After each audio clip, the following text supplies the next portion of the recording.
लेकिन इस चमत्कार के साथ तुम्हें क्या करना है ये तुम्हें ही तय करना होगा। जो वाक्य माता रानी की जय। हेमा माँ दुर्गा में बहुत विश्वास रखती थी। उसके घर में धन धान्य की कोई कमी नहीं थी, पर उसकी सास स्वभाव की बहुत कंजूस थी।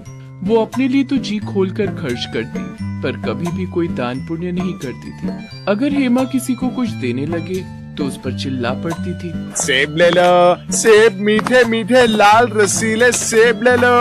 ओ सेब वाले भैया, ये सेब कैसे लगाए? हेमा बहू, ये हाथ में क्या है? माँ जी, वो मैंने अपने लिए 2 रोटी बनाई थी, पर मुझे भूख नहीं है, इसीलिए 1 रोटी इन बूढ़े बाबा को दे रही थी। वो बहुत भूखे दिखाई दे रहे हैं। चुपचाप रोटी को अंदर लेकर जाओ। आटा इतना सस्ता नहीं है जो भिखारियों को बांटते फिरो। अभी नहीं खानी तो रात में खा लेना गरम करके।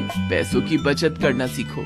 ये नहीं कि हमारा हाथ खुला हुआ है, हमारे पास अच्छे पैसे हैं तो हम उसको उजाड़ दे। ला भैया, 2 किलो सेब तोल दे। वैसे तू 100 रुपए महंगे लगा रहा है। चल कोई नहीं। लो अम्मा जी। कभी कभी हेमा का मन बहुत दुखी होता था, क्योंकि घर में पैसे होने के बावजूद भी वो किसी की सहायता नहीं कर पाती थी।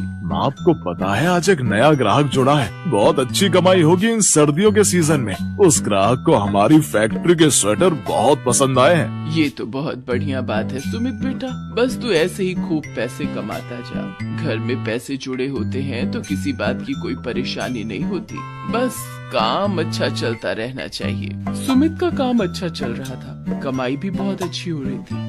एक दिन हेमा की सास आंगन में बैठी अपने पर्स में से नोट गिन रही थी, पर वो बार बार गिनती भूल जाती। एक साधु बाबा द्वार पर बहुत देर से खड़े भिक्षा मांग रहे थे। ये नोट गिनते गिनते तंग आ गई हूँ। ये नोट है या मुसीबत? गिनती ही ठीक नहीं हो रही, ज्यादा पैसा होना भी मुसीबत ही है। माई, बाबा को कुछ दे दो, बहुत भूख लगी है।